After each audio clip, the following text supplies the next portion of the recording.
Brothers and sisters, I'm sure we all long for a spiritual experience.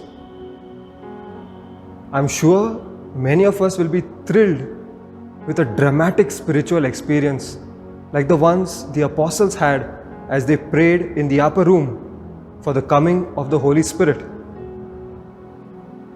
When many of us hear about people being healed, others receiving visions or prophesying or having various forms of deep spiritual experience, we might wonder, when will it be my turn, Lord? This is usually my response, and maybe it's the response of some of you as well.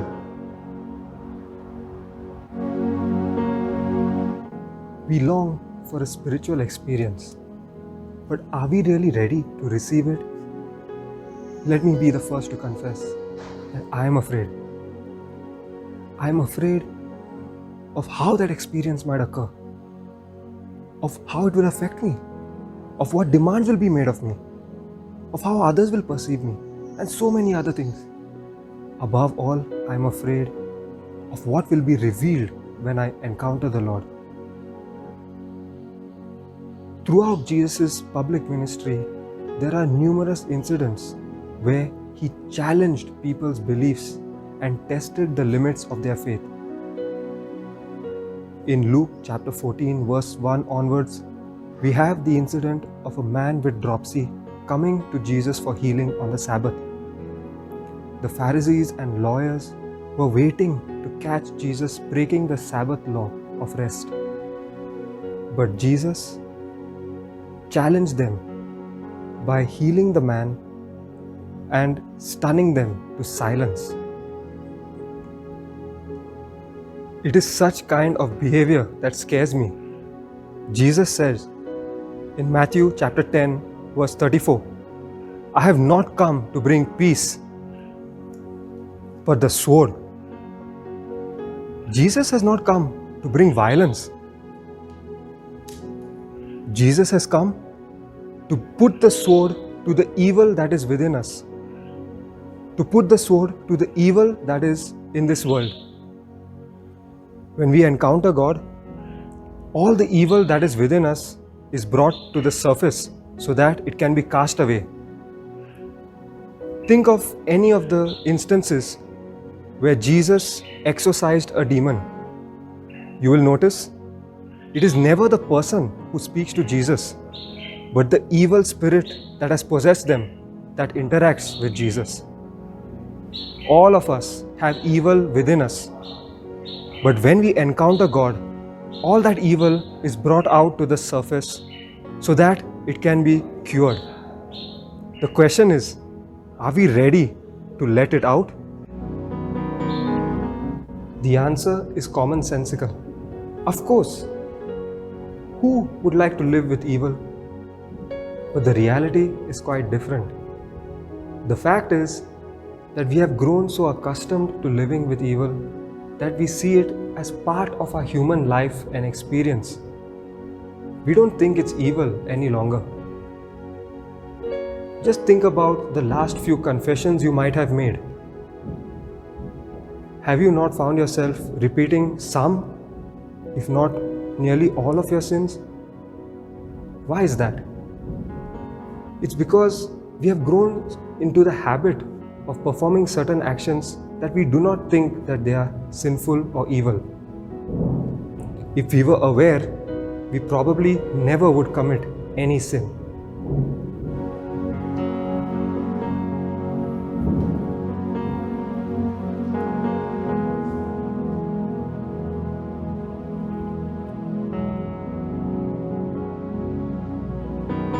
This is exactly what Jeremiah is prophesying about. The Lord examines our mind and heart. But why does He do it? The second part of the verse answers the question. He does it so that He can reward us. Notice how Jeremiah never spoke about punishment. God does not test us or challenge us to make us feel bad about ourselves or to punish us. He challenges us because He doesn't want to see us suffer unnecessarily or carry burdens that aren't ours to bear. He challenges us because He wants to set us free and allow us an opportunity to experience life in all its fullness. When we look at it this way, we realize that there is no need for fear. There is no place for fear. Why should I be afraid of healing? Why should I be afraid of a better life? If the only way Jesus could destroy the power of evil was by dying on the cross, and if the only way for me to overcome the evil that is hindering me, that is afflicting me and tying me down, is by bringing it all up to the surface and allowing God to heal it, then why am I wasting my time hiding from the healing power of God because of fear? Why am I hesitant to open myself up to God, either to a priest in confession, to a friend, a relative, or somebody else I can trust, like a spiritual detector? Jesus says in John chapter 10 verse 10, I have come to give life, and life in abundance. Sin brings disease and death. Jesus brings healing and life. Lent is a time for us to treat this disease of sin. Jesus is the divine healer whose clinic is open all day, every day. It is we who need to ask Jesus for healing. Jesus is asking each of us today, just as He asked the blind men near Jericho, what do you want me to do for you? The blind men asked that Jesus heal them, and He, moved with compassion, touched their eyes, and immediately their sight was restored. How will you answer the question of Jesus? I know I am going to answer it this way, the way the centurion answered, the way we say at Mass every day. Say the word, Lord, and I will be healed.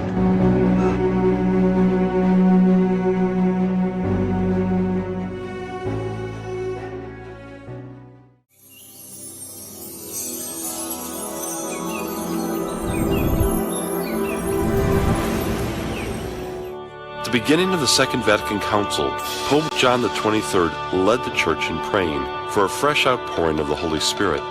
Renew your wonders in this our day, as by a new Pentecost. A few years later, seemingly as a result of John XXIII's prayer for renewal, a significant event took place that would forever change the lives of millions of Catholics and the Church itself. On a weekend retreat, these Catholic students prayed that, in some way, they too might discover a renewed sense of Pentecost in their lives. Those who prayed for the experience that came to be known as baptism in the Spirit had experiences similar to all the others: a new depth of prayer, love for the Scriptures, a devotion to the Eucharist, a heart for evangelization, a call to conversion, and a life of holiness. On Pentecost Sunday in 1975, Cardinal Suenens and 10,000 individuals who had this charismatic experience met with Pope Paul VI. We are pleased to see signs of this renewal. Long life for the charismatics.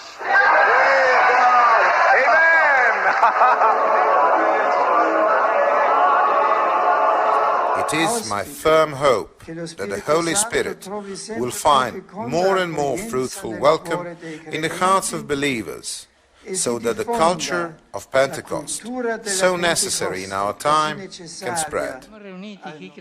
We are gathered here, believers from 120 countries in the world, to celebrate the sovereign work of the Holy Spirit in the Church that took the initiative 50 years ago and gave rise to an institution.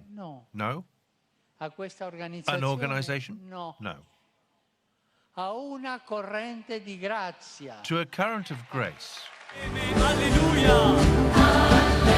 In February 1972, Catholic Charismatic Renewal began at Mumbai. with those who have experienced the baptism in the Spirit spontaneously during private prayer. Today, Catholic Charismatic Renewal is present in every diocese and state of India. Today, statistically, it is the largest and fastest growing movement in the Catholic Church and is found in all continents and cultures. Priests, religious sisters, and laypersons make up the estimated 120 million who have been influenced by the renewal movement.